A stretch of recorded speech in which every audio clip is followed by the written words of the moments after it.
বলবে, সত্য নবীয়ত পরিপন্থী কোনো কাজ করবে, আর সে যদি বোঝে থাকে তুচ্ছায় কোনো কথা বলে না, তাহলে সে ইমানের খাতায় তার নাম থাকতে পারে না, ইমানের দপ্তরে তার নাম থাকতে পারে না, সে কাফের নিঃসন্দেহে বলেন ঠিক কিনা? অতএব ভাইয়ের আমার, আমি একটা কথাটাই বলছি যে হযরতে ওয়াসি রাদিয়াল্লাহু তাআলা আনহু উহুদের যুদ্ধে রাসূলের কলিজার টুকরা হামজা রাদিয়াল্লাহু তাআলা আনহুকে হত্যা করেছিল এবং মুসলা করেছিল, পুরো শরীরকে অঙ্গ প্রত্যঙ্গ কর্তন করেছিল। রাসূল হযরত হামজা রাদিয়াল্লাহু তাআলা আনহুর সেই লাশকে দেখে তিনি মনে কষ্ট পেয়েছিলেন, তখন কষ্ট পেয়েছিলেন।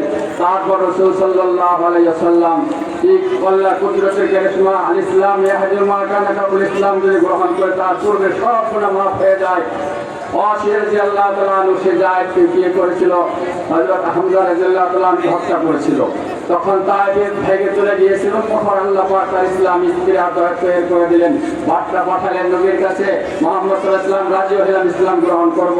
রাসূল বলছেন ইসলাম গ্রহণ করতে চাবে, সমস্যা নাই, সে ইসলাম গ্রহণ করলো। ইসলাম গ্রহণ করার পর মক্কা তায়েফে মক্কায় আসছে, মদিনায় আসছে। রাসূলের সামনে রাসূল আনসারদেরকে আলোচনা করতেছিলেন, রাসূলের সামনে যখন ওয়াসি বসেছেন, হযরত ওয়াসিকে বলছেন হযরত আইয়াবটা আনলি, তুমি কি আমার একটু আরামে থাকতে পারো না? কারণ তোমাকে দেখে আমার সেই কলিজার টুকরা হামজা রাদিয়াল্লাহু তাআলা আনহু আমার চাচার কথা মনে পড়ে, তোমাকে দেখলে আমার হামজা চাচার কথা মনে পড়ে, তুমি আমাকে একটু নায়েব থাকবে, আমার থেকে একটু এফসিরে থাকবে, আমার আড়ালে থাকবে। ওই দিন হযরত ওয়াসির মধ্যে এমন একটা ভাব আসছে, এমন একটা কাজ আমি করবো আমার জীবন দশায়, আল্লাহ পাক তিনি আমাকে তৌফিক দান করুন। নবীর কলিজার টুকরা হামজা রাদিয়াল্লাহু তাআলা আনহু হত্যা করে যে আমি রাসূলের কোলের পাত্র হয়েছিলাম, রাসূল সময়টার জন্য আমার প্রতি নারাজ, কি কাজ করবো যে কাজ করলে আল্লাহ রাসূল আমার প্রতি সন্তুষ্ট হয়ে যায়, কিন্তু সে কাজটা করার তার সুযোগ হয়েছিল রাসূল ইন্তেকালের পরে। খলিফাতুল মুসলিমিন আবু বকর সিদ্দিক রাদিয়াল্লাহু তাআলা আনহুর যুগে মিথ্যা নবুয়তের দাবিদার ছিল তৎকালীন মুসাইলামাতুল কাযযাব। সেই মুসাইলামাতুল কাযযাবের সাথে যুদ্ধের ঘোষণা হলো, ইয়ামামার যুদ্ধ, অত্যন্ত ভয়াবহ যুদ্ধ। সেই যুদ্ধের মধ্যে 700 হাফেজকারী শাহাদাত বরণ করেছিল। সেই যুদ্ধের ময়দানে হযরত হামজা রাদিয়াল্লাহু তাআলা আনহু যেভাবে যে পদ্ধতি নিয়ে হযরত ওয়াসি মেরেছিল সেই পদ্ধতি অবলম্বন করলেন। এক পাথরের পাশে উঠ পেতে নিল, সেখানে যখন মুসাইলামাতুল কাযযাব গেল তাকে সাথে সাথে তীর নিক্ষেপ করে তাকে হত্যা করেছিল। ভাইরা আমার কথাটা খেয়াল করে আমরা শুনি, এই কথাটাই আমার সর্বশেষ কথা। আপনারা সকলে শুনে এসে গেলে নবীর প্রেম ভালোবাসা থাকে, নবীর সাথে লোকরা ভালোবাসা থাকে, নবীর মহব্বত ভালোবাসা ছাড়া জান্নাত যাওয়া যাবে না। আল্লাহ পাক নবীকে পছন্দ করে, নবীকে ভালোবাসছে, নবীর ভালোবাসার পাত্র যারা তারা জান্নাতে যাবে। সুতরাং ভাইরা আমার, ওয়াসি রাদিয়াল্লাহু তাআলা আনহু যখন সেই মুসাইলামাতুল কাযযাব মিথ্যা নবুয়তের দাবিদার, আল্লাহকে যারা আল্লাহ বলে নিজেকে খোদাই দাবি করে, তারা সবচেয়ে আল্লাহর বড় শত্রু। আর যারা নিজকে নবুয়ত বলে দাবি করে, নবী বলে দাবি করে, তারা হলো নবীর সবচেয়ে বড় শত্রু, আল্লাহর নবীর বড় শত্রু।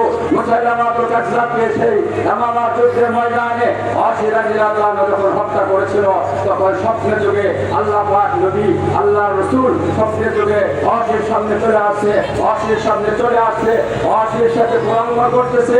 ওয়াস্তানার ওয়াজহু, নবী করিম সাল্লাল্লাহু আলাইহি ওয়াসাল্লামের চেহারা আমার পূর্ণিমা চাঁদের মতো আলোকিত হচ্ছে, সব উজ্জ্বল চেহারায়। আল্লাহ নবী ওয়াসিকে বলছেন, হে ওয়াসি, তুমি আমার কলিজার টুকরা হামজাকে হত্যা করে যে আমার কাছে বুরুদের পাত্র হয়েছিল, আজকে তুমি আমার সবচেয়ে বড় শত্রু মিথ্যা নবুয়তের দাবিদার মুসাইলামাতুল কাযযাবকে তুমি হত্যা করেছো।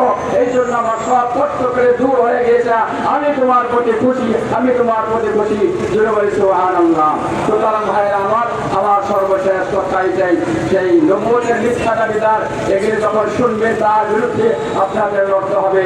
অতএব পুরা বাংলাদেশের সম্মিলিত সত্য নবুয়ত পরিষদের উদ্যোগে এই আগামী নভেম্বরের 15 তারিখের শনিবার, নভেম্বরের 15 তারিখের শনিবার সেই ঐতিহাসিক সোহরাওয়ার্দী উদ্যানে, সেখানে এই সত্য নবুয়তের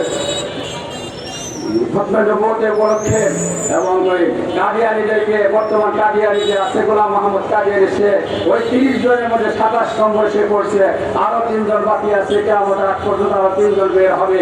এই 27 নম্বরের মুত্তানবুয়তের দাবিদার কাদিয়ানীদেরকে সরকারিভাবে অমুসলিম ঘোষণা করার দাবিতে এই ঐতিহাসিক সোহরাওয়ার্দী উদ্যানের মধ্যে আগামী 15 নভেম্বর বিশাল মহা সমাবেশ হবে। সেখানে মক্কা মুকাররমা থেকে, ভারত থেকে, পাকিস্তান থেকে, থেকে বিভিন্ন দেশ থেকে বড় বড় আলেমরা আসবে এবং তাদের চেহারা দেখলেও গুনাহ সগীরা মাফ হয়ে যাবে। আপনাদের সকলকে দাওয়াত করে আমি শেষ করছি কথা। সকলে আপনাদেরকে দাওয়াত করা হলো, আপনারা সকলেই এখান থেকে আমরা গাড়ি করে যাবো, আপনারা সকলে গাড়ি বইয়া সেই ছোট উদ্যানে যাবেন তো? যাবেন? কে কে যাবেন? নবীর প্রেমিকদের হাত জাগান।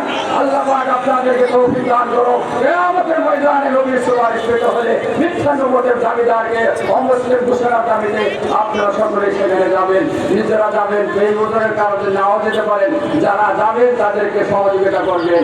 গাড়ি ভাড়া শুরু আপনি টাকা পয়সা দেবেন কিছু, যে আমি যেতে পারলাম না হুজুর, আমি 500 টাকা, আমি 1000 টাকা দিলাম, তাহলে অন্তত আমি সেই রসুলের সেই মিথ্যা নবুয়তের দাবিদার রসুলের বিরুদ্ধে যে করেছিল তাকে কাফের ঘোষণার জন্য আমিও সহযোগিতা করব। আপনারা সার্বিক সহযোগিতা করবেন। সার্বিক সহযোগিতা কামনা করেই আজকের আলোচনা এখানে শেষ করছি। আয়েশা রাদিয়াল্লাহু তাআলা আনহার নামে যে মাদ্রাসা, বিশাল মাদ্রাসা মাওলানা হাফেজ মওদুদ আলাউদ্দিন সাহেব করেছে, এই মাদ্রাসাকে আপনারা অন্তত